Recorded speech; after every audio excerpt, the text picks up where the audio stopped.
What's up? What's up? What's up? What's up? We have no audio on that video, brother.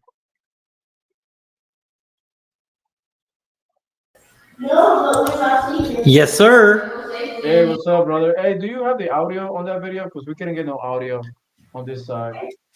Oh man. I thought. Let me check. I think the audio was playing. You think the audio was playing? I couldn't hear the in this side though. Let me check real quick. Sorry, guys. Sorry. Hey, I hope you guys doing well. Thank you for joining us. This is, this is life. This is what happened. Live stream always something happens. It's not uncommon. But thank you guys for joining. Uh, Everybody will be rolling in. JJ Carroll, Blue Valentino out of Francisco will be joining us soon. While we're waiting on them, let's play this clip real quick. It is. Let me see if it is on my end. It should be good to go. Play a little bit. See if we get some audio on. Yeah, it sure enough is not getting audio. Let me go. Here we go. Let's try it again. Um, can you hear it? Nah. Hey, can you check the tab? Check the tab. Probably the tab is muted. It happens sometimes. So today's topic will be is this Islam, I would say, invasion that happened since 2020, since they opened the border. That would be one of the topics today. Also, that over $300 million being stolen by Somalis in Minnesota and Michigan with this, I would say, scam that they put on us. Some people say 300,000, 300 million. Some other people say over $1 billion scam over a 10 to 15 year span, which is crazy. And they ramp it up right after the border was open. We're going to touch on that too. And also, we are going to touch on the topic of Elon Omar should be deported, yes or no. Let me know down in the Q&A. Drop your questions in the comment. We're here for you. Let us know where you guys are watching from. We would like to know where everybody's at this moment. It is very cold here in the North Houston area. Pretty chilly though here in the North Houston area. So we're dealing with some cold weather this week. I guess tomorrow the week is gonna be the same. So do you get the video working better? Yeah, let's try this. Tell me if you hear it. Yelled Allah Akbar. Yeah, yeah. I got it I now. have a question for you guys. If America were to get in a war with a country like Iraq, who would you guys defend, America or Iraq? We won't get a war. That's not permissible for us. But at the same time, Who would you defend first? we would support our brothers in Iraq. Extremist, Islamist, fundamentalist, I would only vote left. Why is that? I saw them as very stupid. I would fear the conservatives because they come with principle.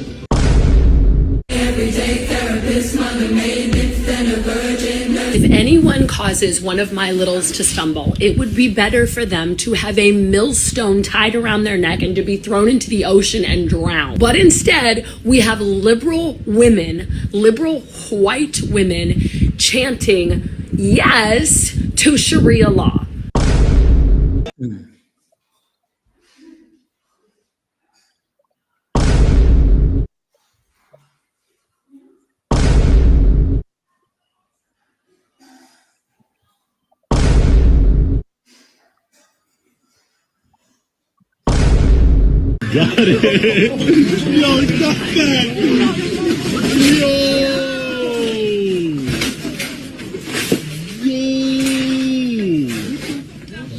This store is closing because of these people.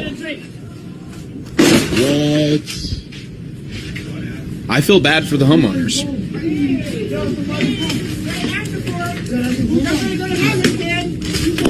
Start deporting these people. Wow.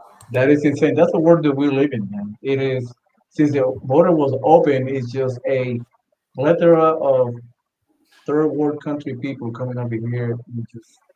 taking advantage of our, I would say, tolerance and kindness, and they just stole our money.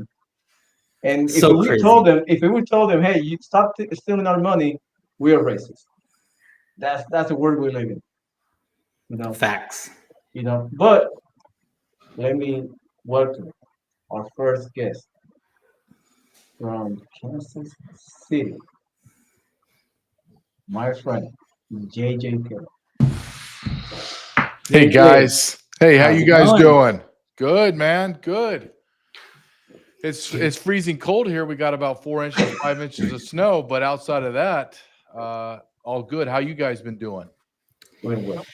Freezing our tails off, but hey, I mean, I it know. could get worse. We don't have snow, so Yeah, yeah. A lot's changed. A lot's happened since we last spoke, huh? A lot. The Yes, whole yep. feels like the whole country's changed, and I can feel some kind of movement in that too. Because, uh, man, it's insane what we're having to suffer through as a nation. yes, indeed. And for those that are watching us for the first time and meeting JJ for the first time, he's a documentary, also 24-year veteran of the Border Patrol. He has his show, JJ Carroll Show. Is exploding right now on YouTube. Go ahead and watch it. Look it up.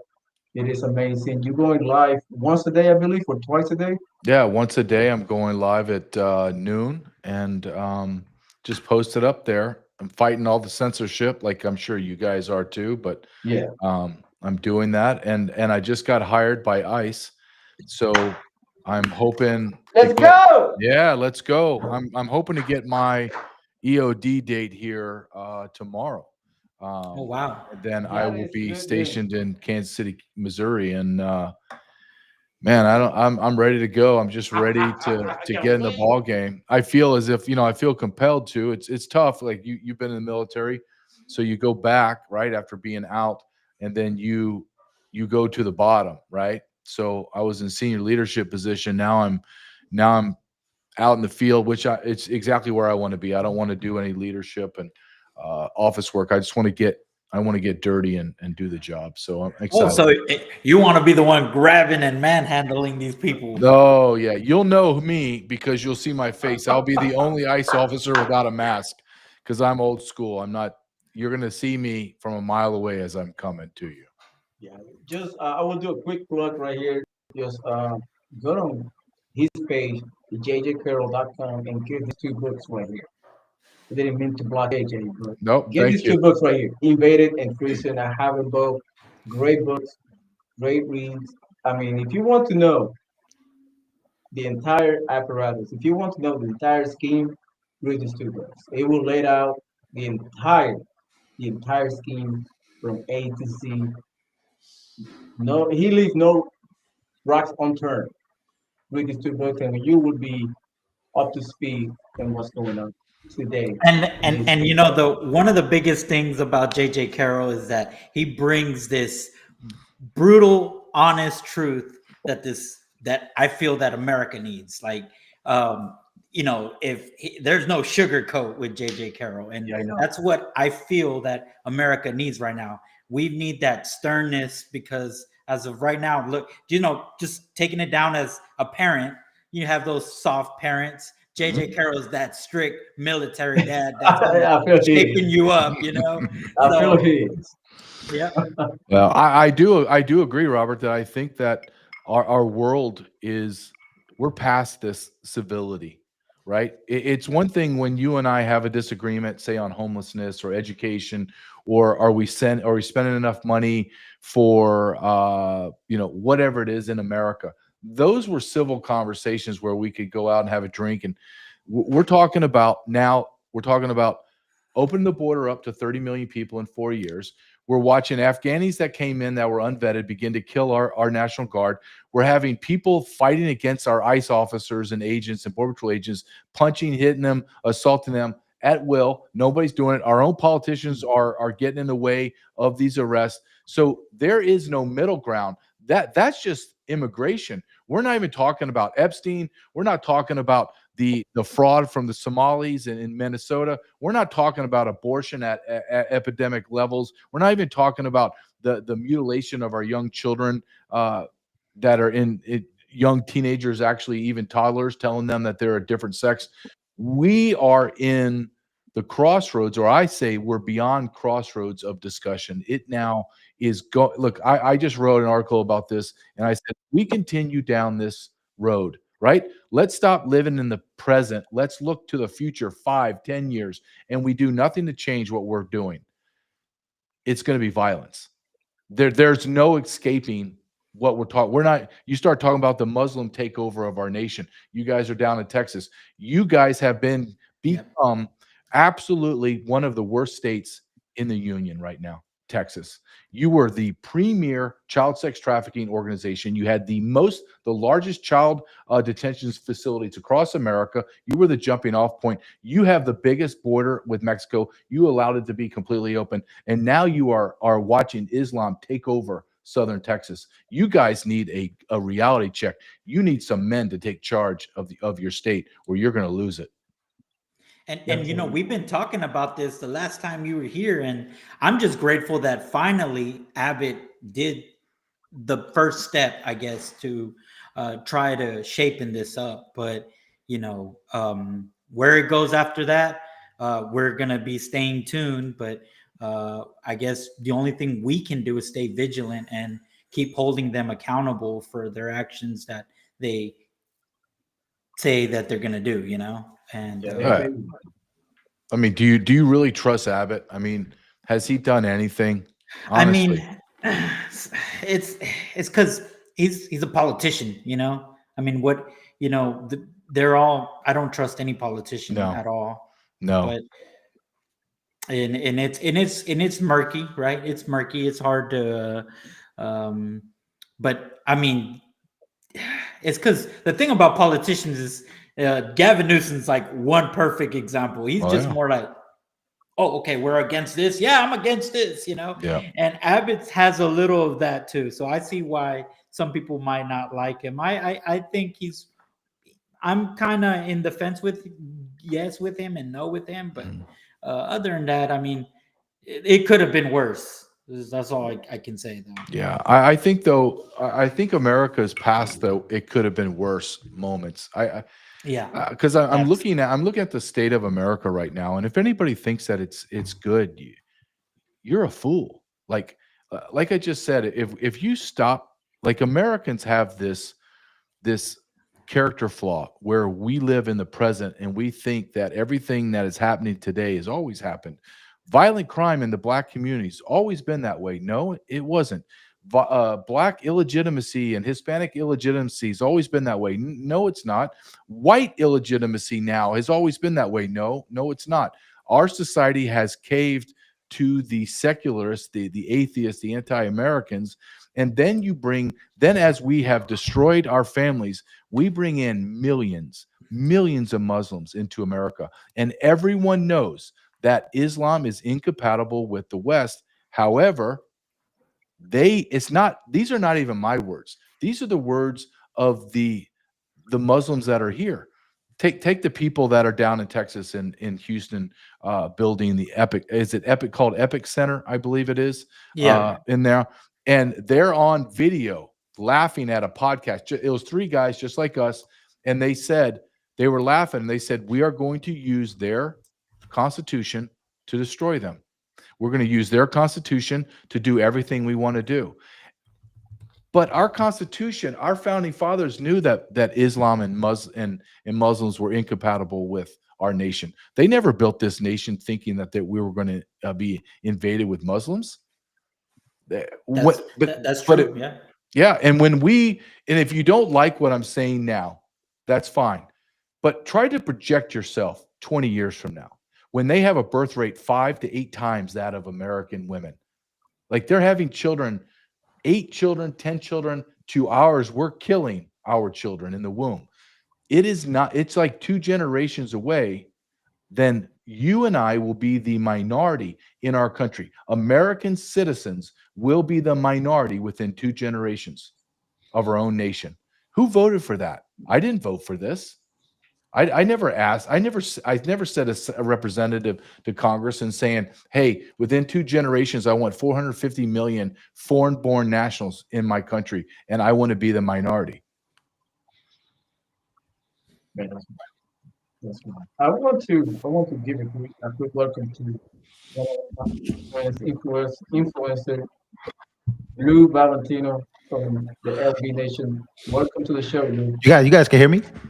Yes, Yeah. Mhm. Well, you Julio, can your mic sounds like distorted or something. Yeah, it really. sounds far away. So we got the guy that's from the front lines and the guy from the streets. What's up, Lou? What's going on? What's going on, JJ? What's going on, How you guys? doing? Thank you for having me. Just came into this conversation. JJ going off right there. Yeah, from New York City, so I was able to see a lot of craziness happening during before the election, or the campaign, Trump's campaign, or pre 2024, obviously, and then after 2024. But now I'm in Texas, and that it's a very interesting conversation you guys are having about Texas, because I think that a lot of what's happening, not only in Minnesota or Michigan, really is basing a lot here when it comes to the conversation about Islam as a whole. But I think it's a very, very warranted time. I think that when you talk to Christians, you just have so many different I think Christianity is not only under attack, but I think is misrepresented in many different ways. I think the real conversation is a very uncomfortable one, right? How do you want to have the conversation that makes you uncomfortable? Especially when the leaders of this Christianity movement in politics aren't really Christian to begin with, right? They're not really the gospel or believers as far as spreaders, right? They would never spread the gospel. Charlie Kirk, I give credit to, because he was, before his passing, he was one trying to spread the gospel. He was one trying to make politics and Christianity really unite. But Christianity has been under attack by leftists, by atheists, by people in government that literally do not believe in the founding of America. So I think the conversation as to how did we get here, I think the challenges stem from a lot of anti-American and anti-Christians who are in politics, but also vote, who are also white, who are also Mhm. Hispanic, who are also either minorities or the majority in America, who would love to see Islam in the United States of America, not because they don't know what can happen or what the repercussions could be from that, but because it at some way makes these Christians mad, or it makes them sick to their stomach. So we would love to see this happen. Um, I can specifically go through details on that, but I think that that's one of the foundations as to how did we get here in this 40-year expansion of anti-American and anti-Christianity values. I think, and the biggest point, I'll shut up after this, is what J.J. Carroll said. And when you talk about Islam, when you talk about Muslims, right? Because I think there people misinterpret low IQ Muslims, high IQ Muslims. Just like Yeah. there's high IQ Christians, low IQ Christians. Yep. If you ever have a conversation with a Muslim, they're the most pro family, and they will have kids, and they actually make that a priority. So when JJ says, hey, when they're having these many kids and they're growing up here, and they're expanding, because the second fastest growing religion, really statistically, I think they're like number one fast growing in like the last 25 years, but I think Christianity is still the widest. But yeah, I think that if you are American Christian, if you are a true Christian, then this should really worry you. You should be very worried about what can possibly be the repercussions of, and what America can look like if you are one of those who claim that Islam is not compatible with the West. Well, I think that the game is being lost by those who, again, are claiming to be Christian, but aren't really actually Christian, in my opinion, where they actually would go out of their way to do everything possible to have the United States of America remain or be a Christian nation? Well, I- and I think, I'm sorry, JJ, but what I think is going on here, and it's crazy because they've seen a weakness within our country because we allowed to let these secular non-Christians individuals teach, indoctrinate our children. And these Muslims, they're growing because they're having more kids. It's not because they're making new converts.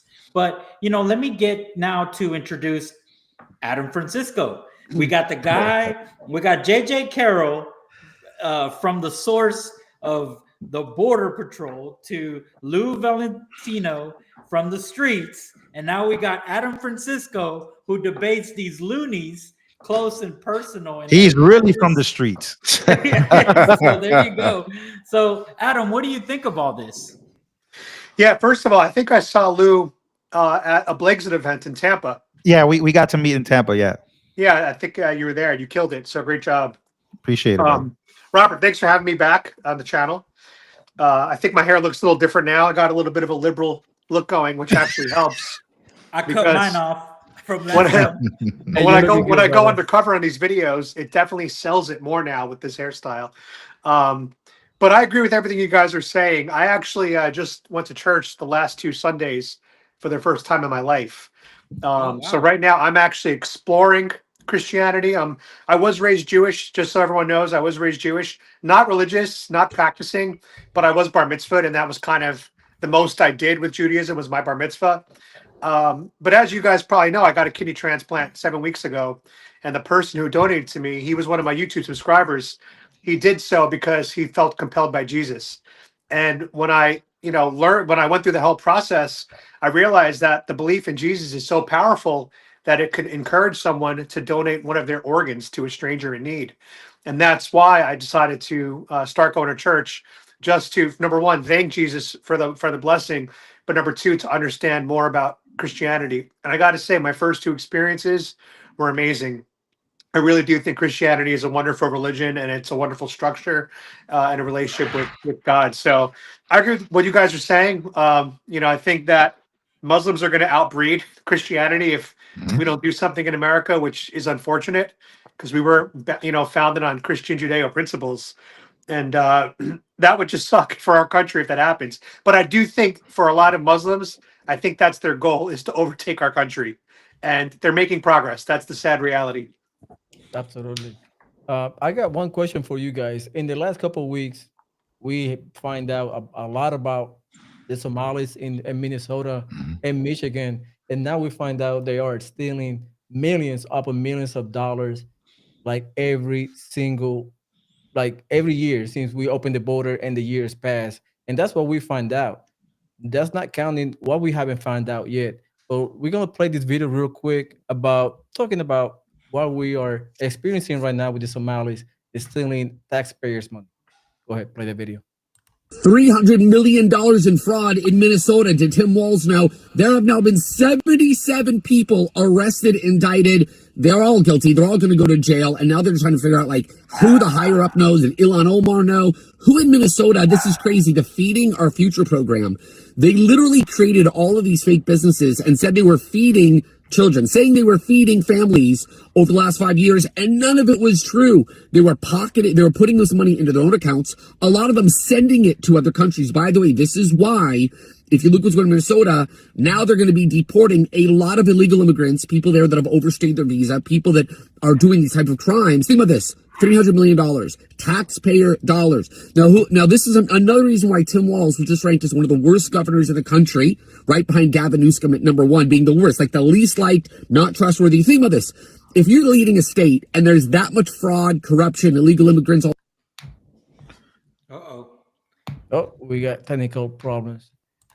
The internet, but anyway, JJ, what is your take on this, since we just find out about this money scheme that they're running through in Michigan and Minnesota? Well, we've known this for quite a while, but it's now coming to light, and I think this goes part and parcel what I have been preaching for a very long time.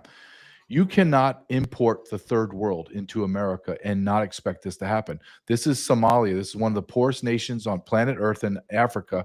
They are known as fraudsters. They are going to steal from you, and we imported. Now, why would you take people from the desert that live in squalor and put them in one of two of the coldest places in America, is North Dakota and Minnesota? Now, why in the hell would you do that? Why would you put 86, 85, 90,000 people in Minneapolis and turn it into little Mogadishu? Because when you did that, you got Ilhan Omar. And I think your audience, I would like them to understand that everything that's happening today is not organic. It just didn't happen. This was strategic. It was intentional. And our government placed these people in certain areas in order to change the demographics of the United States of America. I will stay steadfast on that the ultimate goal of the elitists, of the global elites, is not my words, it's their words, is to change the demographics of America. And how you do that is you bring in 50 million people. There's 50 million illegal aliens in America right now. There are 55 million legal immigrants. So now we have over 105 million foreigners in our country having babies with the birthright citizenship, which is a lie. They're all stealing. They're all getting welfare. It is a boondoggle. But how do you change the demographics? Do you change it like you come to me and you tell me you're going to take my First Amendment or my Second Amendment? No. You bring in people that are functionally retarded too. And that's something that no one wants to talk about because it sounds mean. But when you go and you look at the IQ of the average person coming from Somalia, Iraq, Middle East, anywhere in the Middle East, because of all the inbreeding within the Islamic community, they are below the 70-point threshold of IQ, which is retarded. We brought in tens of millions of people that are functionally labeled as retarded into our country, and we're shocked that this is the world we live in now. Can I add something to that, guys? So back in the 1970s, in the early 1970s, the cutoff for mental retardation in the U.S. or intellectual problems was actually 85. And what happened was they thought that they were capturing too many minorities, and they thought that they were capturing too many poor people when it was 85. So they had to lower it down to 70. So Wow. intellectual challenge, it was used to be 85 and now it's 70. So I found that to be really interesting. But the second thing I wanted to say is when let's say a Somalian were to come in by themselves with maybe a couple of family members, they would almost be forced to assimilate into our country so that they could quickly fit in and adapt to the US. But when you bring in 50,000 at a time, you're essentially bringing in a small village, a small community. And when these 50,000 people set up somewhere in the middle of Minnesota and they all live together, they can set up shop. They can bring their culture here. There's less incentive for the individual to assimilate when you've essentially brought a portion of Somalia into the US. And this goes for any country, whether it's Haiti, whether it's Mexico. When you import millions from a specific country, that gives the individuals of that group less incentive to assimilate. I think that is Great one of the point. most. I think that's one of the most important points. Something I've been talking about on my channel. It's like when you have these Democrats, right? Like let's just go like Tim Walz, right? Or you have these super. Man, I gotta go hint on the white liberal, right? The white liberal really hates, like they really hate the white conservative. Like I've never seen such, like they hate each other. I would argue the hate is not as equal, but the reason why I raise that point is because how is it that you would import, right? You would allow so many people to come into the country, and this is definitely during the Biden administration. Once they got in, this was like their big plans, and you saw those caravans of all those people coming in. But the assimilation part of it, I think that's the most important part, is that there is no incentive to do that.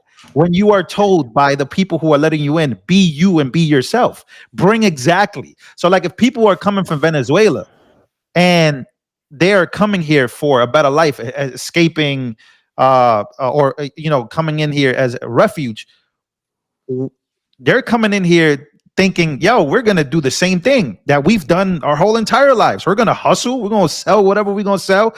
I mean, I was in New York City, none of them were trying to assimilate. They were trying to get that fast money, fast cash, running hostels, with prostitution rings, and I'm not sure what I can say on this platform or not, but bro, it was crazy in New York City. It was wild. I couldn't believe what I was seeing. So I was like, bro, this is anti-assimilation. This is straight up. I always have this quote. They didn't come to take part. They came to take over. That's just the truth. They didn't come here to take part. They didn't come here for the American dream. They came here to take over. And they see the weakness in these people who are, again, the leaders of these states, like a Tim Walz. I think Tim Walz is a perfect example. You have all these whistleblowers coming out, and they were making posts and ringing the bell literally like 2 years ago about what was happening. And he sent people against them because he just did not want to look like the guy who was going after Somalians. Right? He wanted to look like he would attack the white conservative, or he would attack these people who are calling out the fraud that is happening in Medicare and the HSS program, because he just did not want to look like he was the racist governor going after a certain group of people. So I think that is, again, one of the biggest things that is happening, assimilation, and then just the back and forth, back banter of how does it look? Does it look like we are the party that is going against these people versus Trump doing that? They want Trump to be the guy that goes, because now they can easily go and say, yeah, we told you this guy's a racist. He's going after all these Somalians. But like for years, they've been telling Tim Walz, hey, this is happening under your nose. So it's almost like reverse TEI. You know what I'm saying? Because they're basically letting the people of color get away with everything because they're so scared of looking racist. And we're seeing that across America. I mean, Irina Zarutska was killed by a 14-time criminal, DeCarlos Brown. I just did a video on my TikTok of there were 5 criminals in this country for a combined total of 103 arrests. 5 people, 5 guys, all black, 103 arrests. And they ended up lighting a girl on fire and killing 4 Americans. 103 arrests. So that's reverse DEI, in my opinion. And see, how do JJ, how do we go from, teaching our people, our American people, whether you're white, black, whatever, but to just this I think it's the virtue signal that makes them think they hate their own race. You got white liberals hating on white men just for saying that, hey, I'm proud of being white, just like Mexicans are saying, hey, I'm proud to be, like, somehow they got y'all so twisted. And I'm just saying, like, to where you guys are like, there's white people kissing. What was that lady? Was it kissing? Oh, she was kissing Jasmine Crockett, right?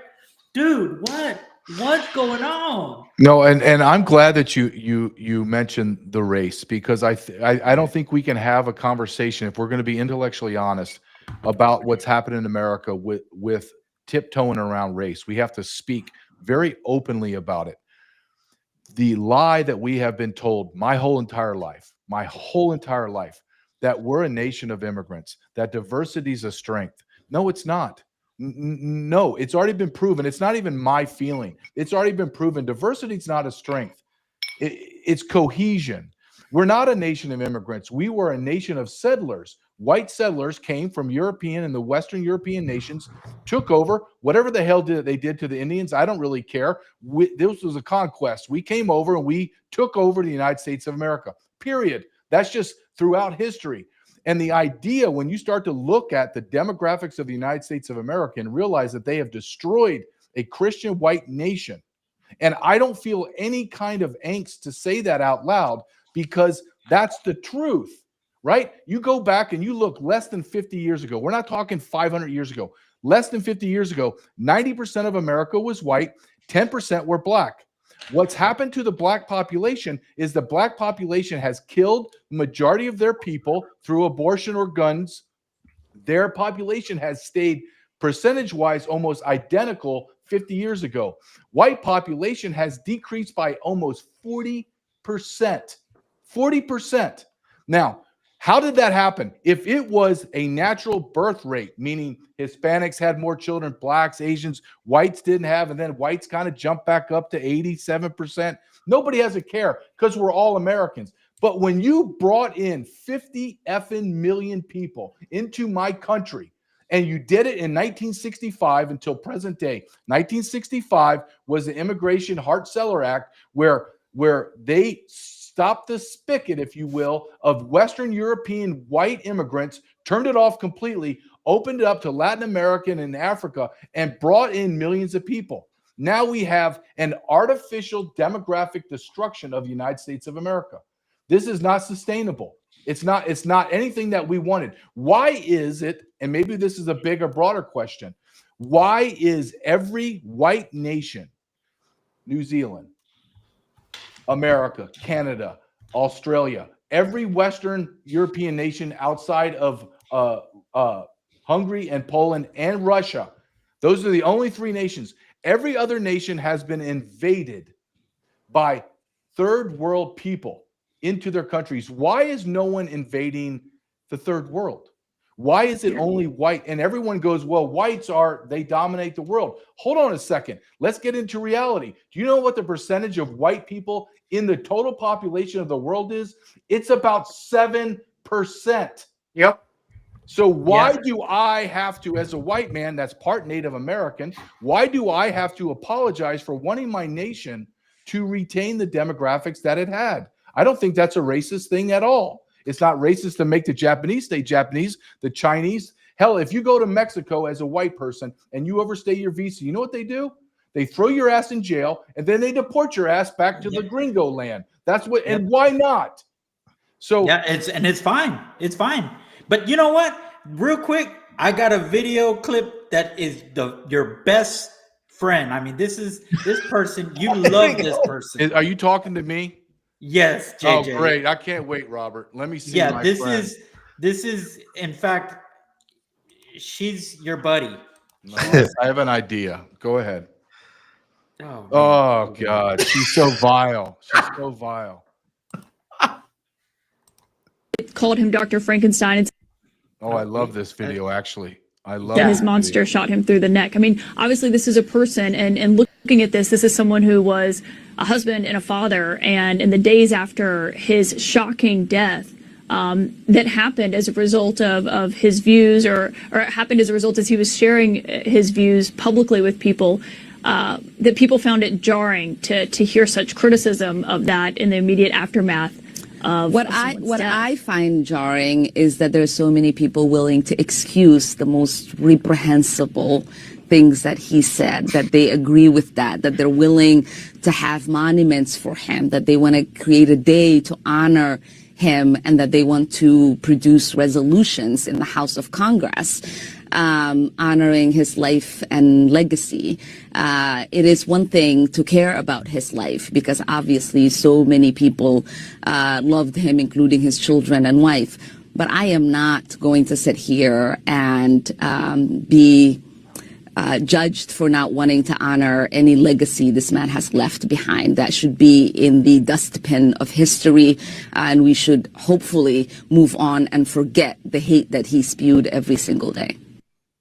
You know what? But I got to tell you, Robert, I have to give her credit, right? I have to acknowledge the fact that she's willing to just say what she believes. Now, you replace that woman with a white Karen from New York City or Upper Connecticut, and they're going to spew all kinds of stuff.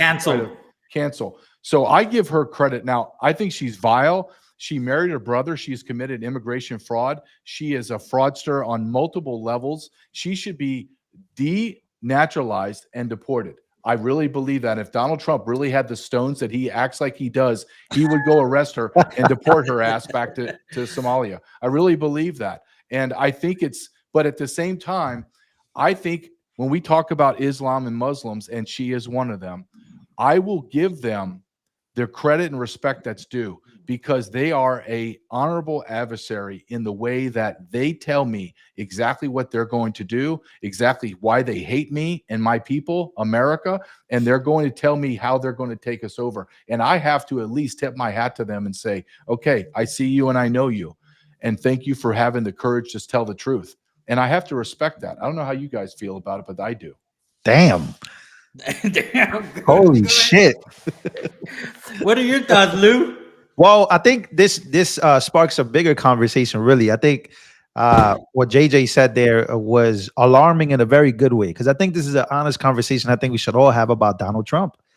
Right? Yeah. I think we should have this Yeah. about the Trump administration. I think that there's a lot going on. I think when you look at not only Ilhan Omar, Rashida Tlaib, or many who I consider people who, again, they just don't like America. They don't like the way, they don't want to assimilate. They just don't love America. Now, they can love America in many different ways, right? What they benefit from being here, or different, many things. But if you ask them, do they love the Constitution? I promise you, they're not going to say yeah. Like if you tell it, do you love the Second Amendment? Do you love the Fifth, Sixth, Seventh? Like, do you like these amendment rights? Do you know about the founding? Like, I'm pretty sure they're going to be like, F no.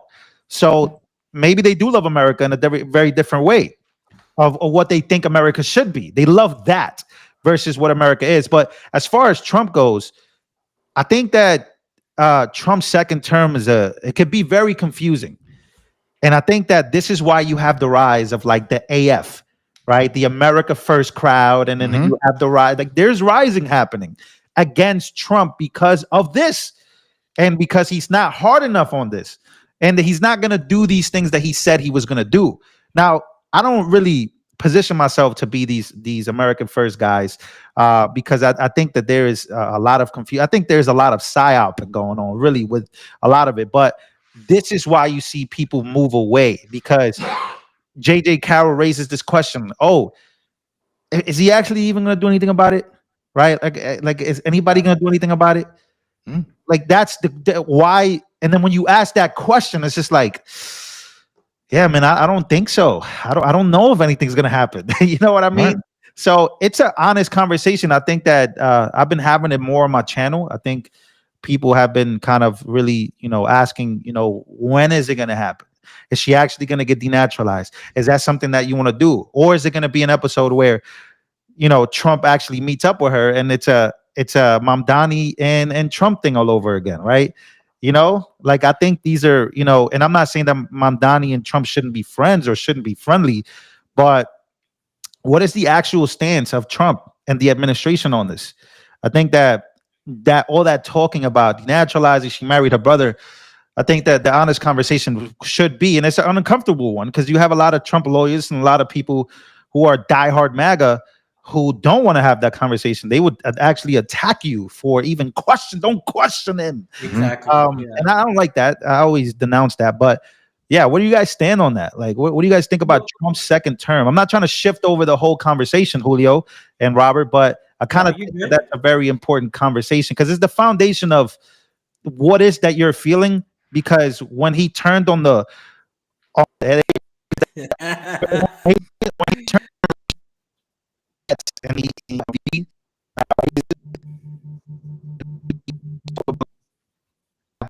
wow, I don't know. People actually. I think we're losing you, Lou. Oh no! As soon as I started talking.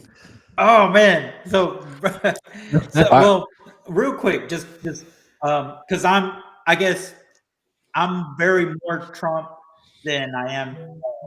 I do question his stuff, right? When I saw the Mamdani meet with Trump, I didn't like it, but there was a strategic move why he did that, in my opinion. I think he did that because he basically took the narrative away because remember, he's supposed to be this fascist. And it was poetic when a news reporter asked Mamdani in front of Trump, is he still a fascist? And Trump just goes, just go ahead, say it, because a fascist wouldn't have said that, and two, it would have it discouraged all the leftists that were willing, the social leftists, because it now made Mamdani look like Trump's like, oh, I agree with a lot of them. So guess what happens now? They're questioning Mamdani with his own base now. Like, is he the one that caved? But it also did the same effect, right? Some other people like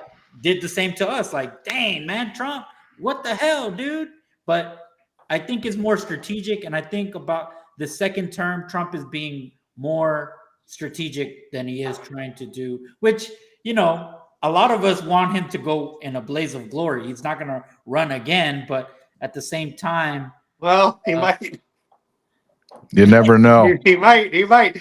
I do want to say that I think one of the reasons why Trump treated him that way is because he kind of realizes that Zoran he can't fulfill his agenda.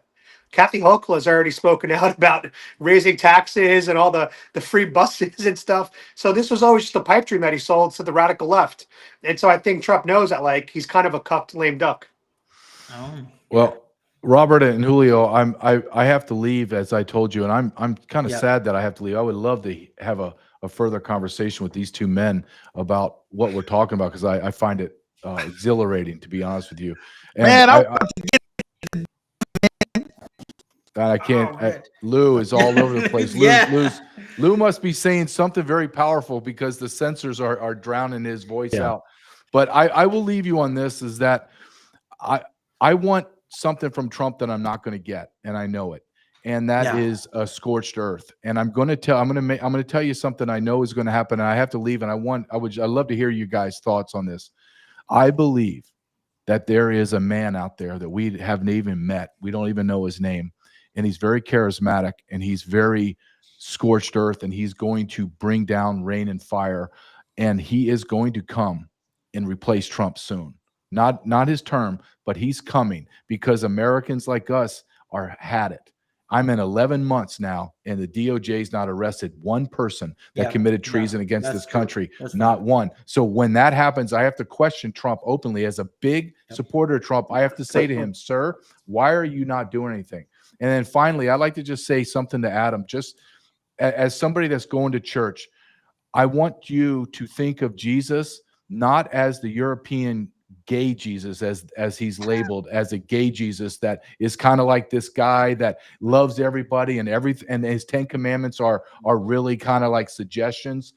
When you go to church, I want you to understand, and I'm saying it from my perspective, but from all being a Catholic for 57 years and studying this as well. I'm not a theologian, but I'm not an idiot. God and Jesus are there, and he has given us the right way to go. And I want you to think of Jesus as a man that walked 20,000 plus miles in his life. So he wasn't effeminate. He wasn't weak. He wasn't white with rosy cheeks and soft blonde hair. He was a man from the Middle East, and he had to have walked 20,000 plus miles and have leathery skin. He had to be someone that when he looked at you and you knew you were a sinner, all he had to do, that man had to do, was just look at you and change everything inside of you, because you knew he was the Savior. And I tell this to people that are Christians like myself: stop believing in this fantasy of the gay Jesus, and think about God as the God that destroyed civilizations because they were so vile. And now he gave us his only son. Do you think that God would have sent down his only son, Jesus Christ, as an effeminate LGBTQ queer? Or do you think he would have sent down a man, a strong alpha man that could withstand the pressure that he was under and the crucifixion, where it ripped his body to shreds and made him where you couldn't, as the Bible says, determine if he was a man or a woman? That's how badly they beat him and ripped his genitals off and mutilated his body. That is the man that we all worship, and that's the man I hope you find when you continue to go to church. Thank you, guys. I would love to have this conversation more. Thank you, JJ. Thank you very much. Have a good night, guys. All right. Take care, JJ. Wow. Can you guys hear me? Is the audio we good can now? hear Like, you. you're good to go. Yeah, it was acting up. I don't know why, but that was amazing. That was a good point. That Probably was, Team Waltz. Messing with your internet. Yeah, Team Waltz heard that and he's like, get this guy. Tampon Tim, is that you?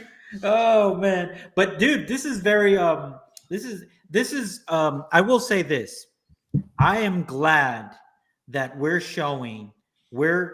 Trump supporters, but yet we criticize our candidate.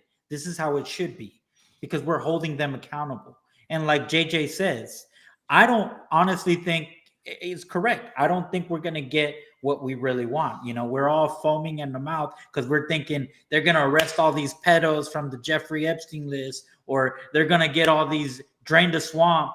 But I mean, drain the swamp doesn't mean arrest the swamp. it could mean just get them out of the swamp, like just get them out of the government. And I am seeing that. I'm seeing that we're getting little by little power back, but it's not moving fast enough. And it's not, and the reason I guess we've seen Trump's speed. So now we're correlating that with why isn't it, we're like that little meme with the guy poking something with the stick and say, do something, that's what we're doing. But I think the biggest question is, imagine a United States of America with Tim Walz as vice president right now. oh man, no. Oh man, that Just, is terrible. just imagine that. I was We would imagining that earlier. We'd I be was like, wearing wow. tampons. Well, look at all the fraud that happened while he was governor. Imagine vice president. Pretty crazy. Yeah, it would be insane. Just imagine Harris and Tim Walz as a president, vice president. They will be stealing left and right. Plus, the people that already here, they will feel emboldened to steal more and bring their friends to steal more, and will be basically like $60 trillion by the term by the end of their term in 2028. They will double the deficit of the United States. Plus, they will infiltrate millions upon millions of Muslims and wherever out there in the third world country, and will be basically in a civil war, literally fighting for our cities, fighting for I agree. our I rights, agree. and fighting for, because like everybody knows it, and they told us already, they will outnumber the populations, and they did it in Minnesota, they did it in Dearborn. Now they have like what 75% of Dearborn politicians are Muslims, and they're telling people like they native, they not welcome there, and that's a freaking insane. Like telling the people that was born and raised in Dearborn, Minnesota, tell them they not welcome there. That is like beyond pale. I'm like, that's crazy. That is crazy to say the least. What is your thoughts on that, Adam? I'm just like trying to, imagine if a group of Americans moved to Mexico and they told the Mexicans, "You're not welcome here." Dude, that's funny. That would Well, be, yeah. I spent a lot of time living in Thailand, and I don't know if Thailand's third world. I think if there's such a thing as second world, then Thailand I think would fall into the second world category because it's a developing country. But they have pretty strict rules there when it comes to like real estate. So, for example, if they have a condo with like let's say 100 units, they can only sell 49 units to foreigners, and 51 of the units have to be owned by Thai people. And that's one of the ways that they always keep the majority ownership of Thailand to the Thai people. And I think that in America, we need to kind of adopt a similar type of approach where, US born citizens must own a certain percentage of buildings or of land. And that could be just a subtle way, because that still gives a lot of opportunity for non-Americans to buy and own stuff. But I think that's one way to just make sure that like this land stays US born, it stays American. And I always just kind of think about Thailand and the way it worked there. And then the second thing I'll say is when I was living in Thailand, I remember one of my first weeks there, I was in Bangkok downtown playing basketball at one of the local parks. And at 6 p.m., right on the dot, there's like these loudspeakers all over the park. And they make some announcement in Thai. And every single person in the park, no matter what they were doing, playing basketball, running laps, weightlifting, they all stopped and froze in place. And for me as an outsider, I didn't know what the hell was going on. I'm looking around like this is like a Twilight Zone episode. Everyone just freezes in place. So I realized at that moment I had two options: keep doing what I was doing, or just freeze in place with everyone else. So what do you think I chose? I chose to freeze in place because I was like, I don't know what the hell. I don't know what the hell's going on. It turns out every day at 6 o'clock they play the Thai national anthem, and everybody who is in the park, no matter what they're doing, they stop and pay respects to the country. And that was just a subtle way of like my first week in Thailand, no idea what's going on. I assimilated in that moment. I said, I'm just going to respect and do whatever everyone around me is doing. And to me, those are the kind of immigrants we need in America. If you're going to come into this country, assimilate and respect our laws, our customs, our borders. Because I did some research, about 1 in 2 illegals drive on the roads without a driver's license. Yeah. Almost 50% of illegals don't have a driver's license. So what does that do to us when we're on the road and we have auto insurance? That hikes our rates through the roof. It also exposes us to more liability when we get into an accident with these people. So I just feel like immigration is good within reason if they assimilate, they follow our laws, and they're productive and they're not draining our systems. I remember when I came to New York from Puerto Rico. I think it was like 2004, and I remember that being the culture. Like you would have, I think in, I don't know if it was before class, but I remember like the Pledge of Allegiance was a thing. Like you had to do it. Everybody got up right before, but I don't know if it was before class or a certain period. Yeah, it was before Before you class. started your I Like in don't the remember. morning. I remember Like in the doing morning. it. Yeah, I remember it was in just the morning. just putting my hand Hand. over. Yep. And yeah, so I remember that being a thing, and then that just totally just went away. I don't remember what year that went away in, but yeah, that went away. In Texas, we still do that. Yeah. Yeah. Okay. Yeah. Well, I wouldn't know until I have kids. Then eventually, when I start taking them to school, I would get to experience that. But yeah, I haven't experienced that type of patriotism in a very long time. Unless you're at a baseball game, then you would see the seventh inning, them do it in the Yankee Stadium. But yeah, I think that the Thailand, like the as far as like the comparison that you made, that's a huge difference compared to like the United States of America. Like the United States, I think that there is so much also crony capitalism. I know Vivek Yep. Ramaswamy speaks about this a lot. Yep. That this is like, bro, our lands are like not even owned by anyone, but like they're owned by like corporations. Like we have a huge problem, not only owning land as citizens, but like getting the land. And then the mortgages and again it goes And see, into crazy. I was about to ask y'all that about, since we started talking about, who should, vote and whatnot. And I was gonna bring that up about should we go back to those times where landowners should be voting? Because this would, and I know what you're gonna say, well, there's a lot of property that's owned by corporations and stuff, but obviously they couldn't vote. It would have to be the individuals. So this would, in my opinion, motivate more people to own. Yeah, but you have landowners who aren't American. Yeah, but they would be classified not to be able to vote because it would have to be a household, a household. Yeah, because there's a lot of foreigners buying land. Like, yeah, I know. Yeah. You know what I mean? Yeah. Like that's a real thing, and that's just especially Muslims. That's what's the scary thing. Muslims, Chinese. I mean, it's pretty scary. Well, I'm gonna go full blown anti-Semitic. I'm gonna say that New York City is all Jewish. Yep.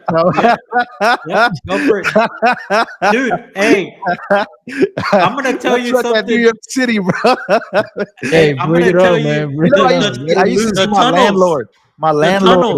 my landlord in New York City. He was this Hasidic Jew. He was a cool guy. Like he was like one of those hood ones. Like he would come in like, "Yo, what's going on, man?" And we would be like complaining about things that needed fixing because the building was like something was always falling apart. But we had a cool Hasidic Jew. But yeah, that's a huge thing. I think that I don't even want to talk about that. But I think one of the main reasons you see Mamdani rise is because of that. Like I just think like people aren't ready for these types of conversations, and I respect it. I never want to have those uncomfortable conversations. But when you talk about foreigners owning land, you gotta think about who are the foreigners, what's the collateral damage, and what's the domino effect. Once those foreigners have kids, those kids are now American, and they're the ones owning the land, and like so it becomes these issues of, again, in my opinion, of what many call crony capitalism. So I just think that those conversations just don't stem from anywhere. They stem from somewhere. Now it could be hatred being the foundational part of it, because there is, again, when I look at the right and the left today, they are meeting in the middle when it comes to like anti-Semitism. You know what I mean? Like, so if I'm having a conversation about, oh, like Jews own, I know where I'm coming from with that. But when they say it, I know where they're coming from when they say that. And I know that when the left says it, I know exactly where they're coming from when they say that. So yeah, it's kind of like they kind of hijacked our ability to like have conversations on they're basically by that word anti-Semitic. You know yeah. what I mean? Like they're sheltering themselves by that. Because we had an episode a while back where we're talking about we did some investigating. You know how many representatives in our government, okay, are dual citizen to a specific country that we're talking about right now, that Yeah. have dual citizenship, and they are running almost, it's like 70%, dude. That's scary, bro. That's we're talking about, bureaucrats, not, actual, politicians, but the people that are enforcing these policies, dude. And I mean, Hey man, Qatar or Israel? Which one? Which pill do you want to die with? At this point, you got a lot of. I just saw. No. I just saw. Damn, I don't know his name, but he was in Qatar. He was talking about how he loved the experience there, and the comment section was so funny. And then, like when people go to Israel, it's like the same thing. So I'm just like, man, I'm just so sick of it. Like I'm so sick Yeah. of it. But I do think that again, that intervention of the Middle East, as far as when Trump did it, I think that was the best thing to do. Yeah. Now that exactly. that to me has caused a major fracture, because when he went over to the Saudis and he began to have not only these conversations, but again his relationship with the Qataris, and we know their history of funding who. So it just it becomes that like it's deep, man. It's like a deep hole, but it is the foundation of like where you see the Marjorie Taylor Greens, Tuckers, and then you have on the other side the Ben Shapiro's. Yeah. And so it's like a game of tug of war. Who is going to be the most inspiring MAGA? And to me, that's where I'm kind of breaking off. I'm like, bro, Me like too. you guys are sick, man. Like this isn't even about USA anymore. This is about Middle East. Foreign Yeah, like, countries this has is nothing to do with Foreign us. Affairs Committee. Like, what are we doing here? Yeah. So yeah, but I do Well, think that that's where a lot of the friction has come from. I just want to switch gear real quick. Robert, could you play that video that I found was posted by Adam today? I found it freaking hilarious. Oh shit! Adam, I don't know There where we you got go. this video from, but go ahead, post this, play the video. Look at them lips. Look at them lips. It looked like an overcooked sausage, but go Hey, ahead. what is that? Yeah, an overcooked sausage. Overcooked. You're beautiful. You're beautiful. Yeah, so someone on Twitter asked, what would that person's pronouns be? And I thought the answer was so obvious. If you are wise, you'll listen to me. You're beautiful. Oh no. Now, dude, now I see it, dude. Oompa Loompa. Oh my gosh. Wait, Adam, what inspired you to those videos, man? Because I found them like hilarious. Like you post videos every day and just I found it comical. Yeah, people just send me videos, all day long in my DMs. I get videos probably from 100 different people a day. I mean, most content creators get it, and sometimes I'll look at the videos and I think that they're just so funny and hilarious. And, as content creators, we do try to capitalize on things that are trending or things that'll get views. And so when I see things that are, silly like that, I just have to, make some content. And sometimes they go viral, most times they don't, but I take a lot of shots every day at just strange shit I see on the internet. And it's a lot of fun to make fun of these people who most of them are left adjacent or they are leftists. And they just make it so easy for us to point out the absurdity and the delusion of these people. The one thing I did want to say though, and I wish JJ was on the call still, he was talking about how there's going to be a guy that's coming eventually that is basically going to go scorched earth and is going to be the Trump that the left thinks Trump is, right? And I think I already have an idea of who that person is. And I'll tell you why I think that. So I believe that some kind of deep state exists. I believe that there's people that we don't know their names. And I believe that they basically analyze people's career paths, their trajectories. I believe in the 80s, they knew that Trump was a future presidential candidate, which is why I believe they put Epstein on Trump to try to blackmail him, never got to accomplish his mission. And then I start thinking about who else is out there. Well, obviously, Charlie Kirk is no longer here. I think he was a potential presidential candidate in the future. But then I start thinking, who else have they been targeting, right? And there's one guy, and I'm not saying I'm a fan of this guy. I want to be very clear about that.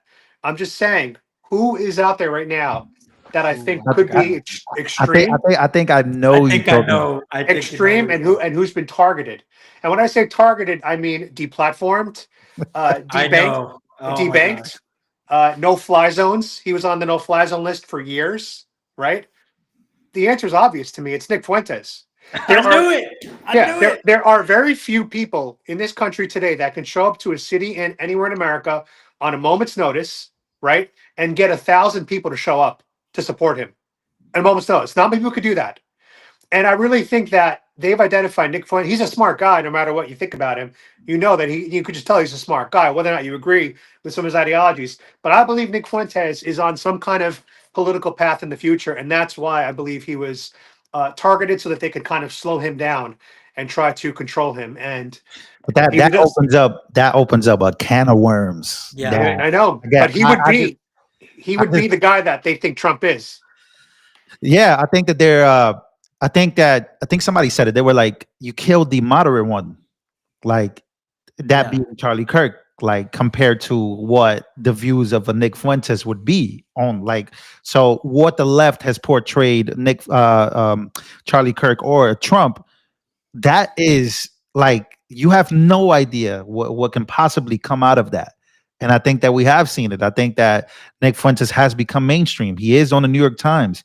He is constantly talked about. He can now appear on YouTube interviews. Like he can now, like if you talk about him, you won't get banned. That wasn't a thing 2-3 years ago. Like I remember I did like a review on him because somebody had mentioned him, and I was doing a live stream, and I just, I was just scrolling through, and I ended up playing one of his videos on my live stream, No Jumper podcast interview, and I got banned for a week. So for literally just showing a video that I had no idea who this person was at that time. So yeah, no, I think you hit it right on the head, and I think that goes to the game of tug of war. The game of the conversation that I think Julio or Robert said, as far as dual citizenship, as far as the Ben Shapiro's of the world. That is who this. I think that when Ben Shapiro goes up and he says that if you don't like living here, if you can't afford to live here, you should just go somewhere else. Or where he gets up there and he says, I think Social Security should never be like, you shouldn't receive no Social Security until like you're 70, or like when he speaks about Israel in a certain way. I think that's who, like, people like Ben Shapiro are the reason why you have people like Nick Fuentes, and people like Charlie Kirk is why you had people like Ben Shapiro and Nick Fuentes, because he was a mix of moderacy, and he would literally hold the conversations. That's where TPUSA was going. They were having those uncomfortable conversations on stage about where the right could go, or you know what I mean? And now he's gone. And like now you have a game of tug of war with the Offers Tatums and the Candaces of the world, the Nick Fuenteses of the world versus, again, the Mark Levins of the world. It's like, this is what we're watching. We are watching the implosion of a vacuum going to. It's like, and again, to Adam's point, I think that he's been very observant by actually admitting that and seeing that, because people really want to act like it's not happening or it can't happen, because it freaking could. And it looks like the way he's headed, like that popularity is real. Like you play one of his videos and you react to it, you're gonna get millions. Like that's not like when I do a video on Ilhan Omar and the video goes to 400, it's a real thing. It's a real topic. People are really paying attention. Like when I do a video about something else and it gets like 50, 60, like people kind of care. But like people see this happening and it's a real conversation. I think many on the right or many who are Christian or on the right as a whole, conservatives or not, I think they should really pay attention to what's happening and they should ask themselves, what are we doing? Because it can get out of hand very, very fast. But something I want to touch real quick.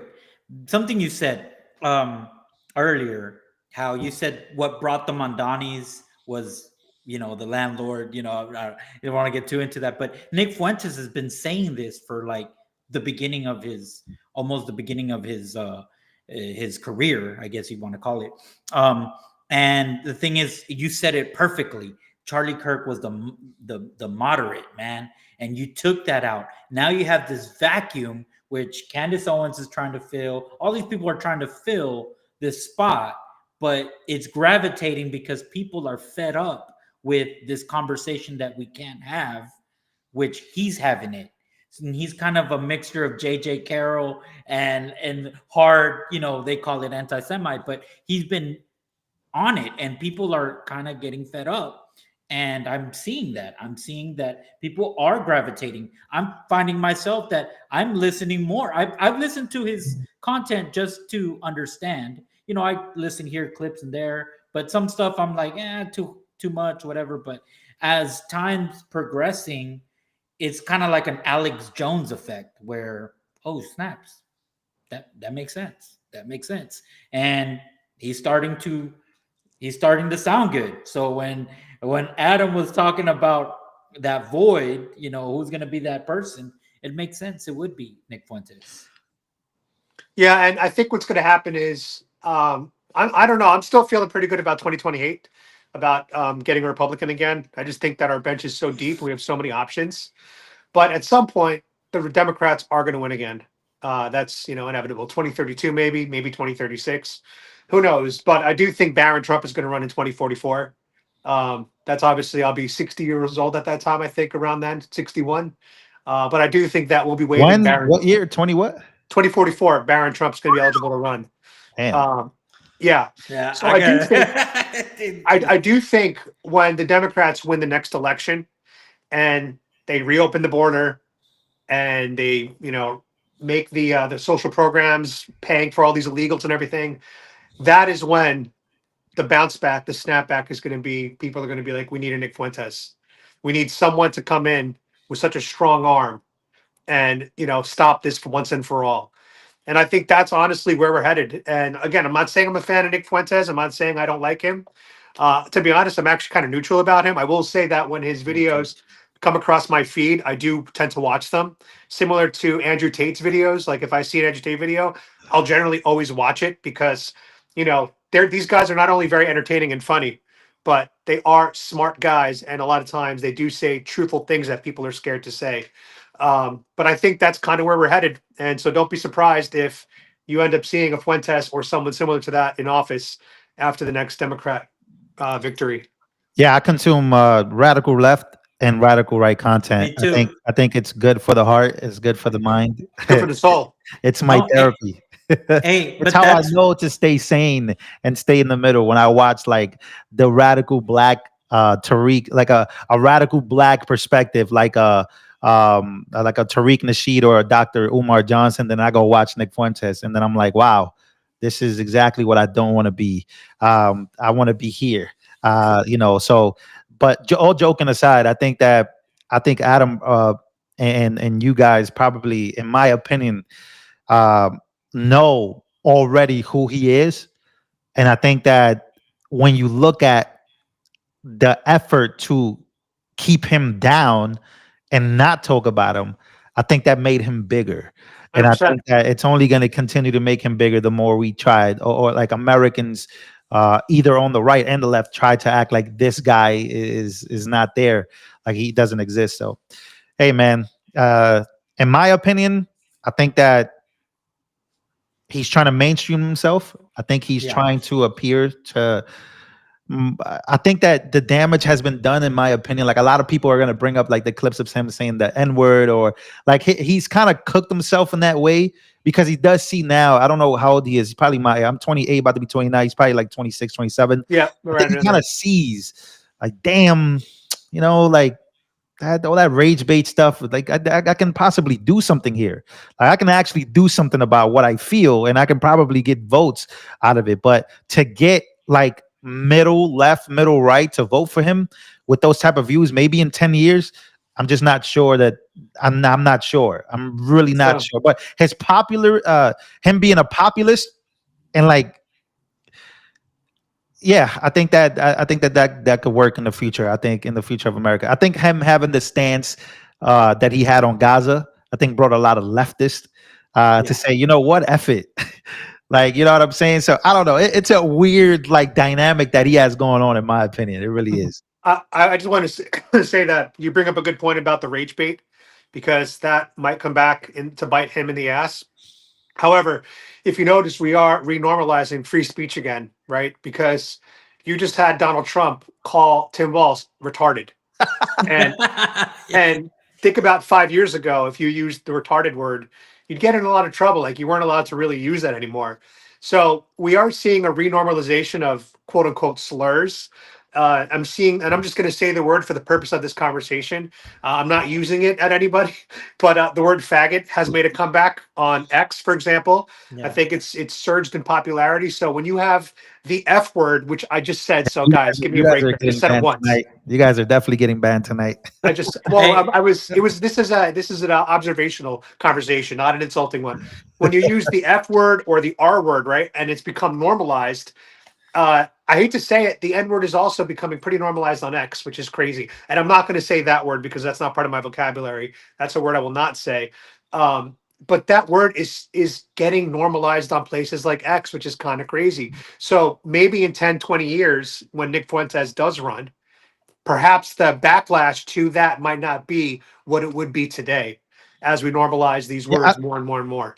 no, I couldn't agree with you anymore. But my whole basis on that would be like I think when Patrick Bet David had the conversation with him, I think it's just like, yo, how do you want to balance yourself out? Like you don't want to be the guy like you don't need to, bro. Like when you get older, like into your 30s and 40s, you're gonna realize like that's just so dumb. Like, oh, I want to say that, like all these white conservatives that like want to say the word so bad. It's like, bro, like ew, like it's so I agree with cringe. you. You I know what agree I with mean? you. Like when I see like this is like the dispartment that I would have with the people like the Nick Fuentes crowd. It would be that. It would just be like, yo, you guys are you guys like actually Christian? Like, do you actually want to preach the gospel, or do you guys just want to rage bait and like, just because like okay, then I can digest. That's more digestible to me, in my opinion, because I know you're just rage bait. There's rage bait content. Where's the actual like connection to Americans? And I think that he's finally, in my opinion, he is figuring that out. Like he really, Americans who really want to be normal as far as the way that they think about America. Like if they see bodies blowing up in the Middle East, they want to feel normal and not be attacked for saying, whoa, that's bad. And I think that's one of the best moves that he could have calculated by having that stance on like Gaza. And as a Christian, I was like, bro, oh, this man is playing chess, bro. This dude is like this is chess. This is chess, because when many on the right began to look like Randy Fine, you had the even bigger rise of a Nick Fuentes, because he looks, when you look at Randy Fine and you see him as a congressperson, I mean a member of Congress, and you see him just flat out talk the way he talks, it's just like you need a Nick Fuentes for that. You need a rebuttal. So Yeah. I think a lot of people on the right have gone again the way Adam. I think Adam has the perfect, in my opinion. Like I think the perfect balance. Doesn't like or hate. He just consumes them, and he just knows what's going on. And I think that that's the future. I think that's a better outcome to the future, is just knowing that this could happen. This dude can have a future, and unfortunately, whether it is something that Charlie Kirk wanted or not, it's unfortunately going to happen regardless. You know what I'm saying? Because I think Charlie Kirk, being in the middle, he was just like, don't even give this guy any airtime. Like, this dude is full of rage bait. I'm actually here trying to have the conversations, and I think And he was preach. hitting them. And preach. So Yeah.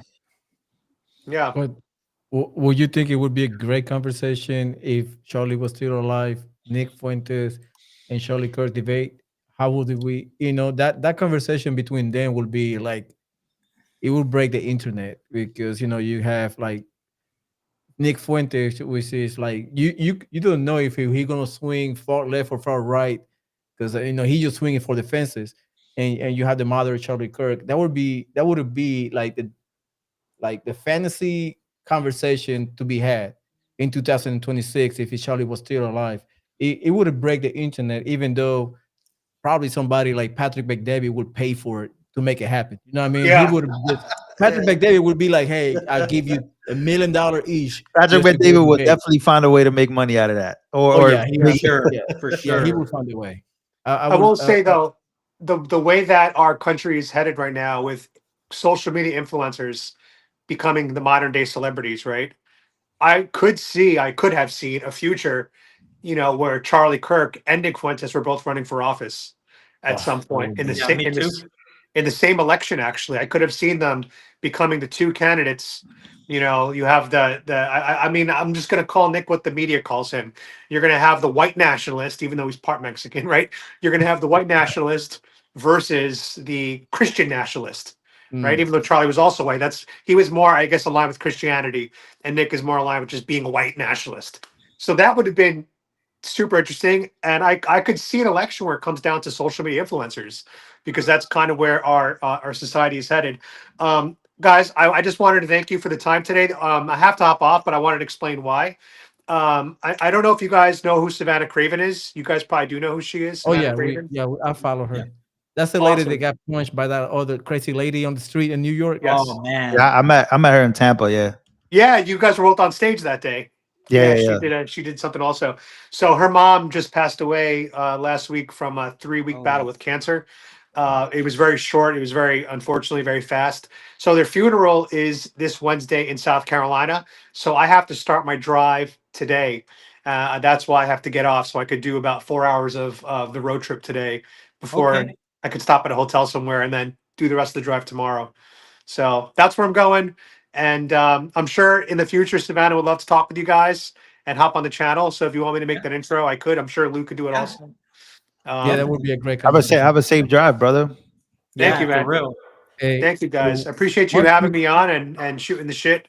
Yeah, this is great. I love it. This is yeah, good. so Yeah. Adam, before you go, I'm really happy to see you well and your recovery on your transplant. And when you went through it, like my family here were in prayers, and I was praying to God everything would come out perfect, and seeing you full recovery and see you now fastly recovering and pissing Yeah. people off in the streets. It is pretty good, and I like your man bun, which is like kind of show it off. You look real good. Like if you dye like a little blue or pink, it would be just It perfect. was blue, but it kind of faded. Oh yeah, I It see was Well, that. hey, blue. say hi to your girlfriend, Sydney Sweeney. Oh, that's my girl. You know that, right? That's my Yeah, lady. Yeah, I I seen see her the on video. Thanksgiving. It's crazy. Bro, I have become so obsessed with AI and Grok, like X's AI Grok. Like I am literally in almost every YouTube video now creating some kind of AI just video of me and Trump or me and Sydney Sweeney, and I just think it's so fun, and I can't wait to see what AI becomes, because it is an incredible tool Yeah. that we have now. You should try Google Studio AI with Nano Banana. It is insane. I made some All right, videos on it. got to give it a shot. Well, You thanks should again for having me, guys. I appreciate you. And I'd the say, last thing I'll say is, God bless Trump. appreciate it. I'd Yeah, say, take care, brother. All All right, right, guys. there you have it, Adam in the house. Good, hey, safe travel, brother.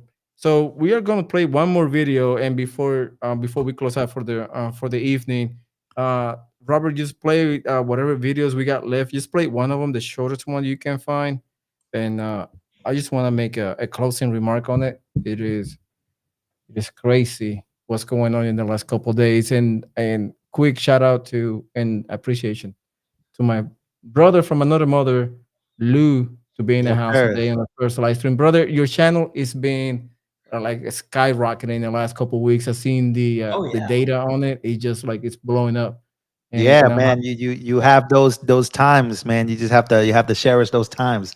They don't come usually. They come in waves. I know I seen the analytics and it's blowing up, and it's pretty cool to see like how you're doing. That's like I told you in the past. I want to become you when I grow up. So I want to be just like you. So we're gonna play this video real quick about what is really happening in America, and this is crazy. Just go ahead and play that video, brother.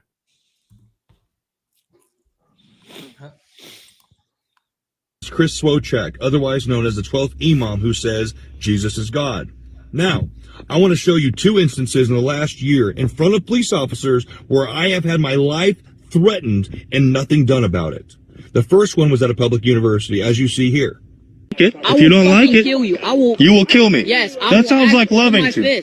You said you're going to kill me. Yes, you got me a with my threat fist. of my life. Okay. Yes. It don't sound very loving to me. Hey, listen to me. Listen to me. It sounds like your way is hateful. You are going. The second one was done at a mosque.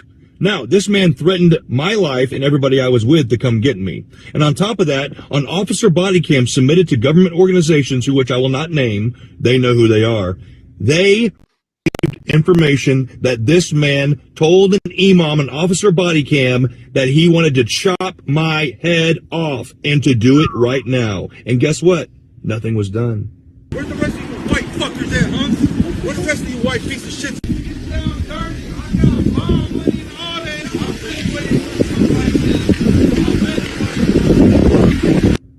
These two people are still free roaming our country. Okay? You need to know these things. That has been protected speech against Christian preachers at publicly available locations in which we are allowed.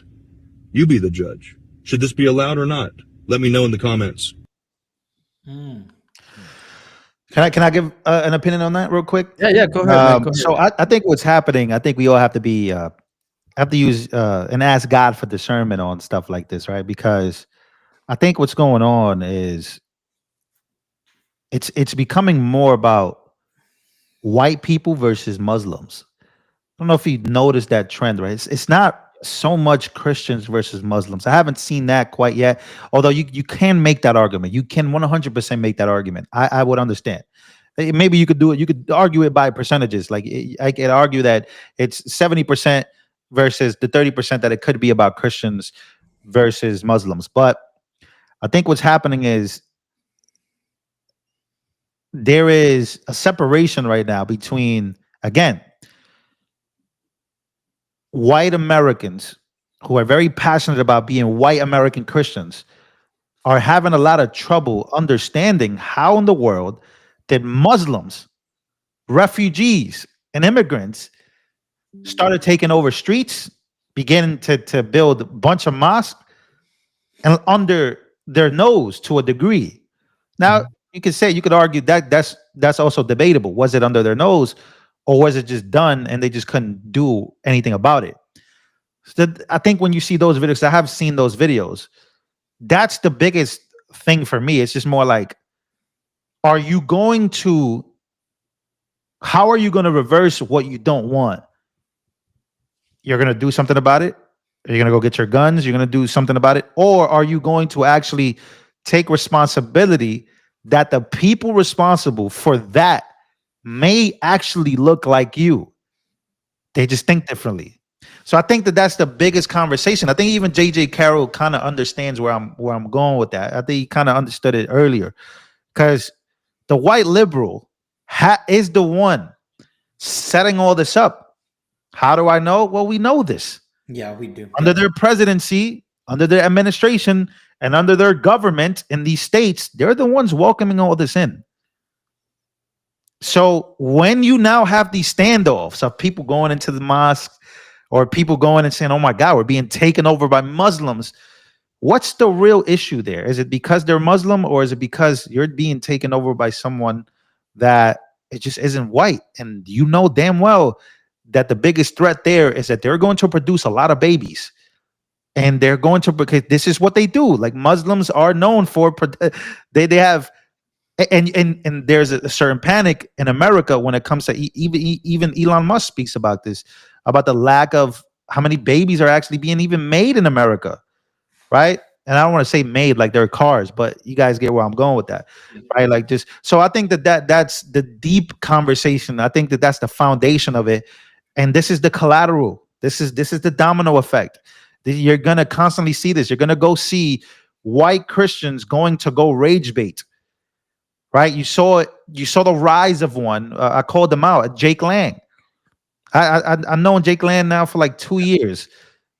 We would make videos talking about talking about how he was incarcerated when he was incarcerated, and he's come home. But is he really, like, is it just rage bait, or are you really trying to do something about it legally, or are you just gonna constantly throw and throw and throw and know that the Muslims, their response is going to be violent, or they're going to get violent? And then what type of Christians do you want to be?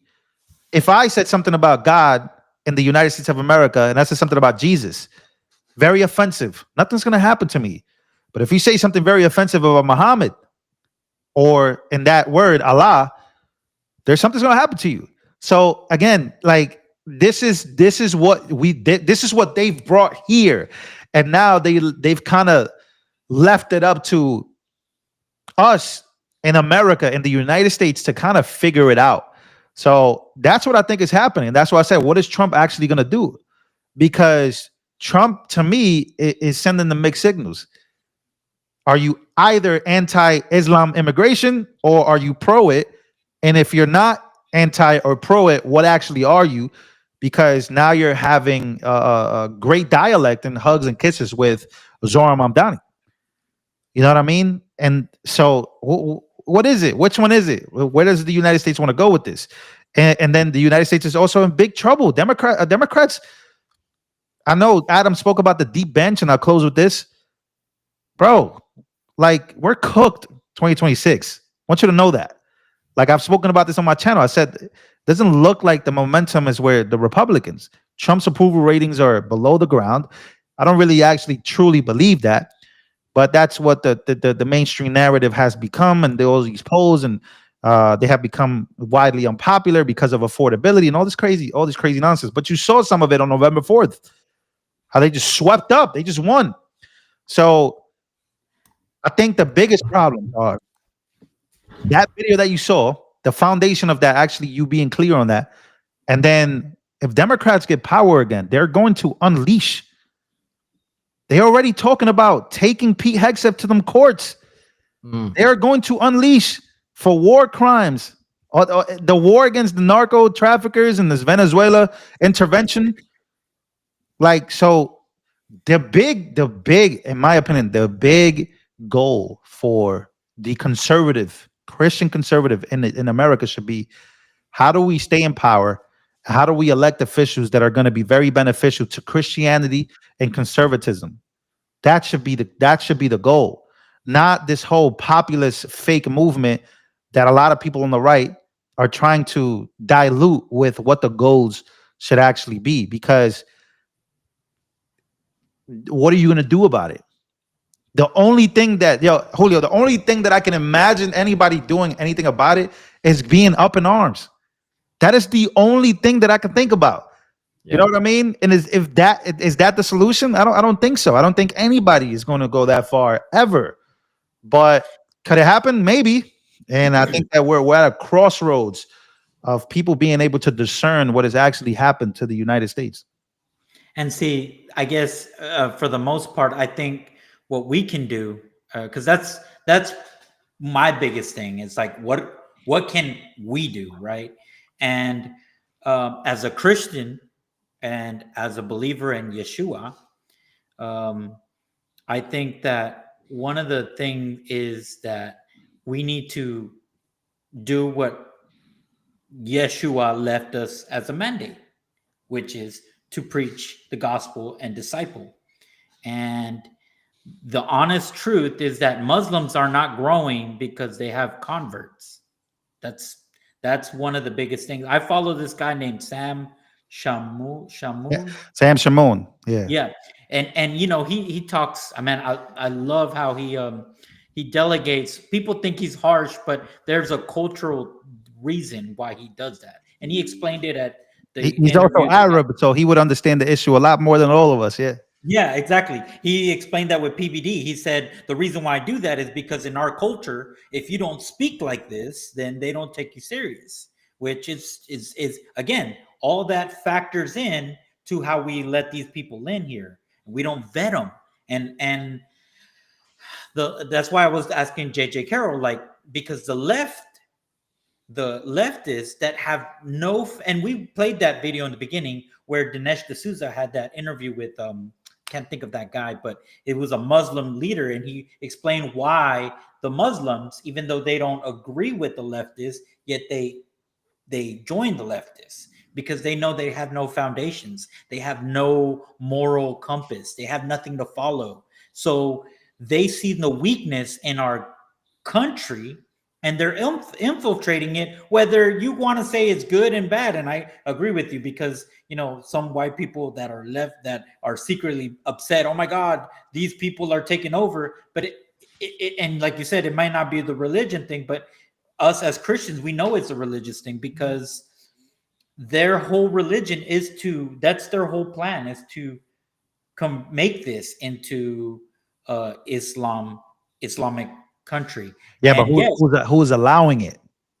the Yeah, white that's a problem. Like, Right, 'cause you're right. you have lawmakers and you have different lawmakers and you have government officials that have allowed this.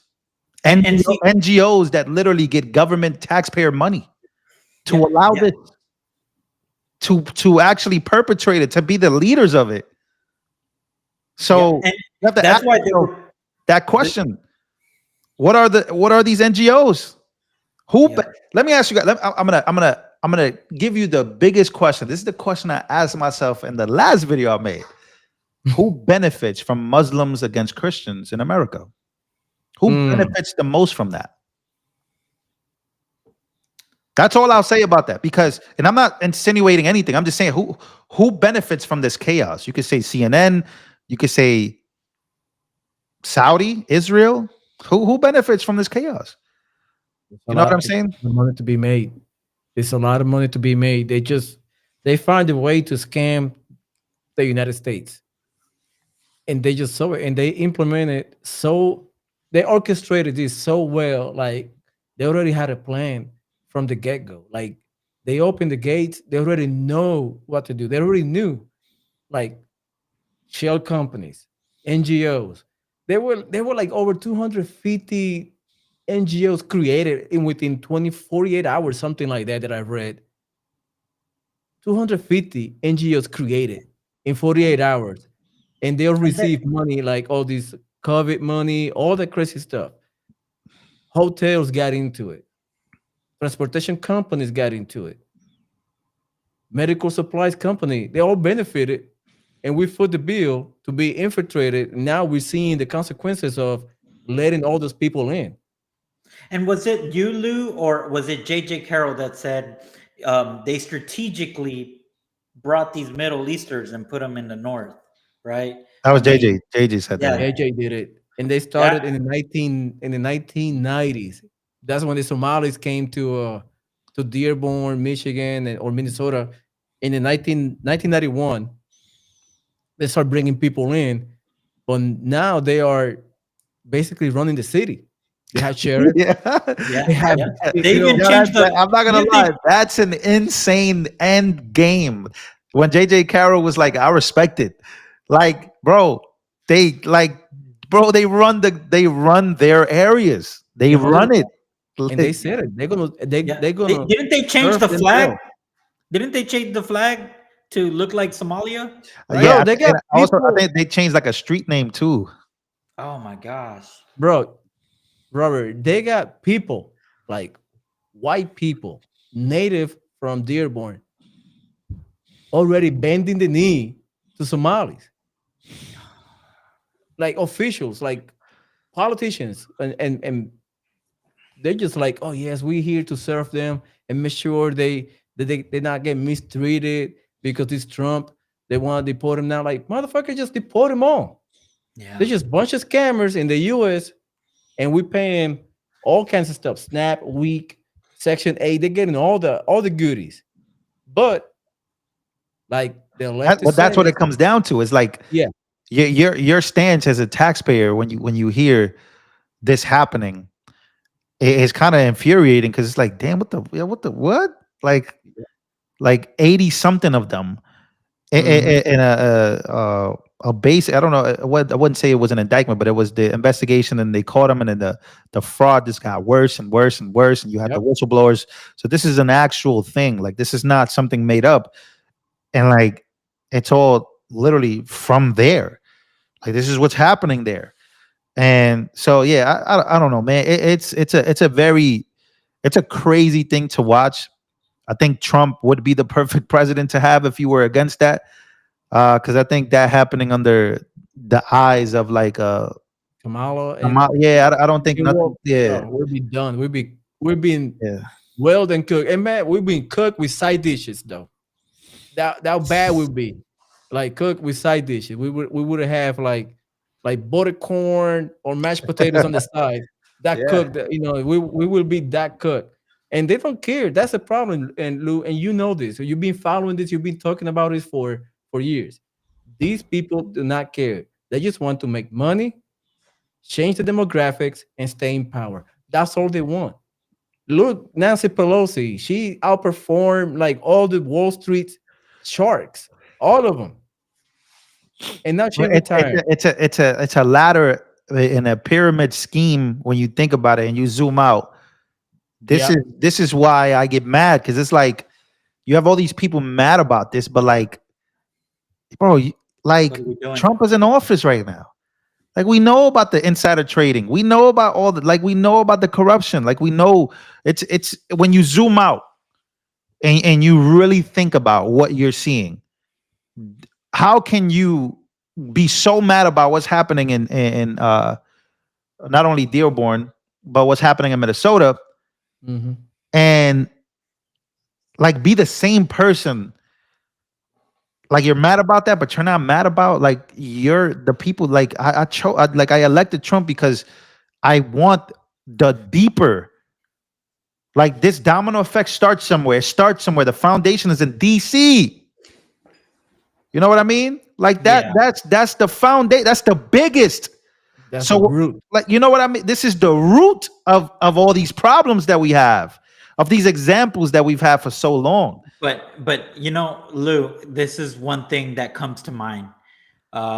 Two things actually. One, when you get a bullet barely graze your ear, you kind of, because he did change after that, right? He kind of got a little soft. And the second, I don't think he got soft. He got a little soft. I think it's the donors. I think it's the people around him. The second thing is I referred to you. They went hard on Doge.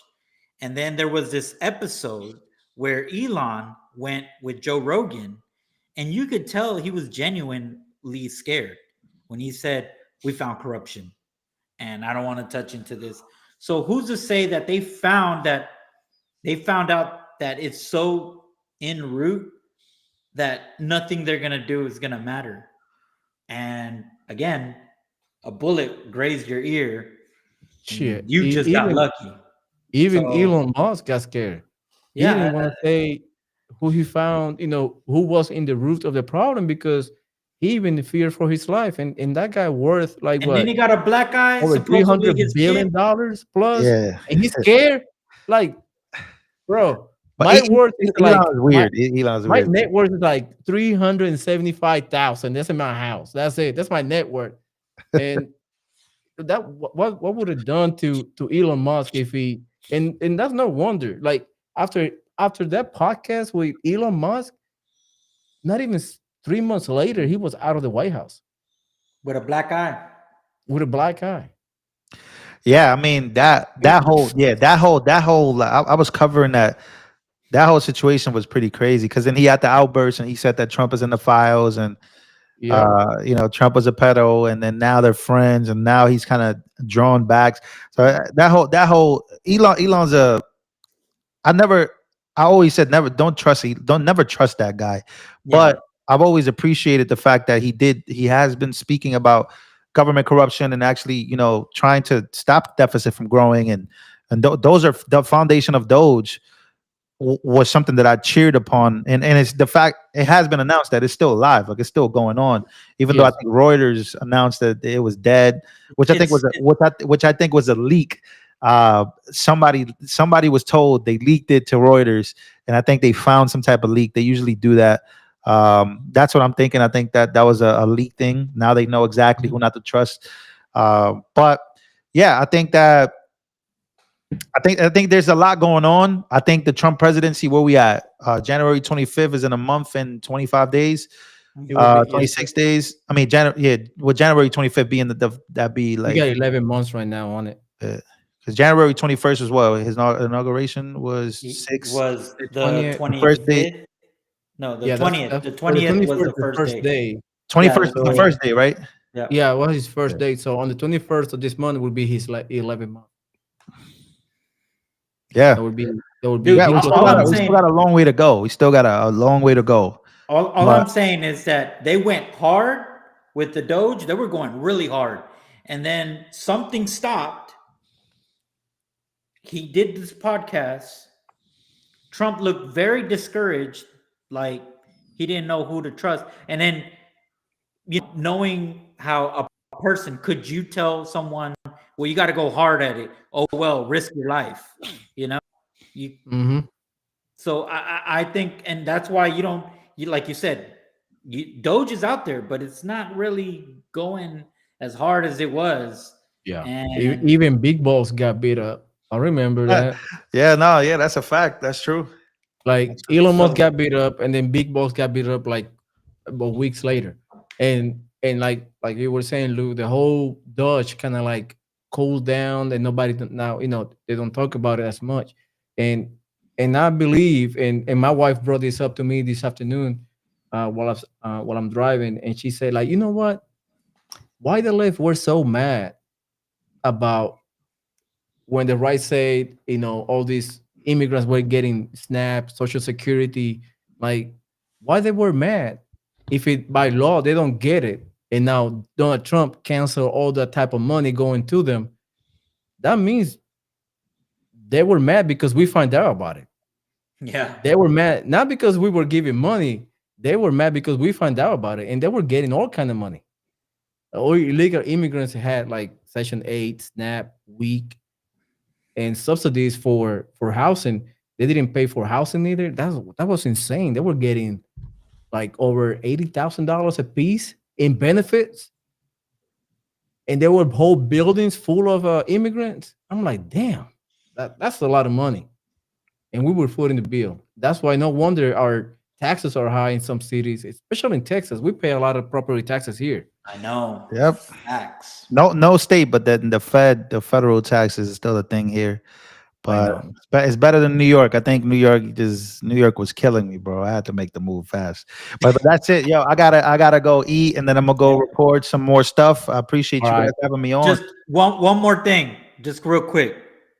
Breaking news: Joe Biden said liberals are coming up to him everywhere he goes, begging him to run again in 2020. No way. No. That was just right now too. But all right, guys, y'all have a safe one. And Lou, All right. thank Hey, you for Lou, coming. appreciate it, man. Hey, you Hey, can follow Lou. let me know next time, and I'll come back on and chop it up with you guys for sure. All right. Hey, you can follow Lou in LV Nation on YouTube, big channel. Shout out to him. Lou, thank you so much. I'll see you guys on the next one. Appreciate Take care. that, God man. bless you. Bye-bye.